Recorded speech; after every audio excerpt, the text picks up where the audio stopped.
Apartheid legacy is still with us even today. And of course, we have a challenge that has not been resolved for quite a number of years. We must applaud government, in particular President Cyril Ramaphosa, for taking a decision to collaborate with the Nelson Mandela Foundation as well as other structures to try and assist the Department of Basic Education to eradicate the pit toilets, which affect mainly rural communities. There is no doubt that government has done the little that they have, but we believe as activists in the terrain of education that government alone will not be able to resolve all of these challenges. The private sector should also come on board to assist wherever they can so that the issue of pit toilets can be resolved once and for all. It can be correct that in 2021, we still sit with schools that still use pit toilets, something that is a danger, not only to the learners, but also to members of the community, as some of them also rely on those pit toilets. Yeah. Some of the NGOs disagree with you and say this should not be given to the private sector. This should not be outsourced. Government has a budget. Apparently, some of the provinces are handing back some of the money at the end of the financial years. It's not even being spent. Is this not something that government owes to the people of South Africa to fix? Indeed, government has got a responsibility to make sure that the dignity of our people is preserved. And we think that at this stage, government has done very well if you look at other areas, such as school nutrition, but also provision of books and learning material, and of course in relation to admission of learners as well. But I think that the issue that is still outstanding, of course, is the issue of the pit toilets. You'll recall that recently the Minister of Finance had to cut budgets for different departments, and this has obviously affected also the Department of Basic Education. And we agree with the progress that the Minister has made up to so far. We think that from where we are standing, Minister Njimutsega is committed to ensuring that the dignity of the African child is preserved. I don't think that there's anyone who cares more about an African child than the minister, as far as we have already worked with her. Even though we are hearing reports that sometimes it's taking more than 3 years to complete the construction of these toilets, you're saying it's still being managed properly? Well, we are concerned about the management of this whole issue of pit toilets. We don't think that it should take long.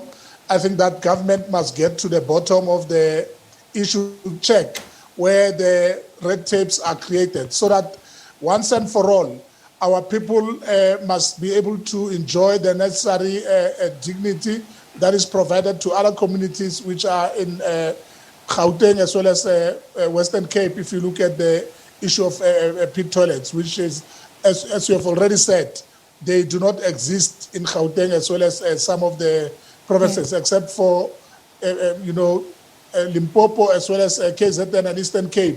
That is where the issue raises its ugly head. And we think that perhaps the minister should take the country into confidence as well, to indicate what challenges are there, so that these matters can be resolved speedily.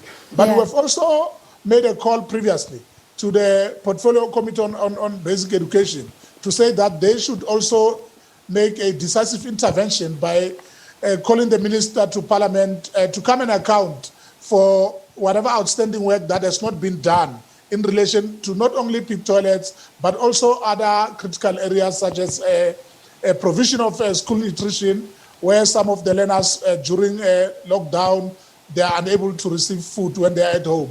I think that these are some of the issues that we must continue to engage the minister on. But from where we are sitting, we think that ours is a caring government which consistently applies its mind to make sure that we create a better future for our learners. Okay, so you're much less critical than many of the NGOs and other groups that have been watching deadline after deadline being missed, and now government has accounted, but it's pushed out the deadline again to 2023. are you saying at least there is the political will in the Department of Education to get this done? I think that the progress that has been made, this movement, if you look at the last summit that was held when the president addressed the issue of pit toilets, since then there's been a movement. I think that I would have a problem if there was no movement at all, if we were still standing at the same point. I think that we have been able to move from point A to B. But of course, you are correct. The movement has not been as widely expected. We did not meet, government was not able to meet its deadline. But the fact that they've put in a new deadline, I think that as civil society, we must be able to also hold government accountable. That is why I'm raising the issue of Parliament, because the Portfolio Committee on Basic Education has a responsibility to hold the minister as well as the department accountable. And I think at this stage... But you're saying the minister is caring and government's caring and everything is fine. No, I'm just saying that as far as we know the capacity of the minister, we think that the minister has got a caring attitude towards the African child, the development of an African child as such. And we are not saying, it must stop there. We are not saying it must end there. We are saying that with the little progress that has been made, government should move with a speed going forward to make sure that this issue is finally resolved. But I want to repeat that government alone may not be able to resolve some of the issues that we face as a society. The private sector also has a duty to come on board and assist in the process of eradicating pit toilets. All right, thank you very much. That was Deputy Chair of the Foundation for Education and Social Justice, Hendrick Makaneta.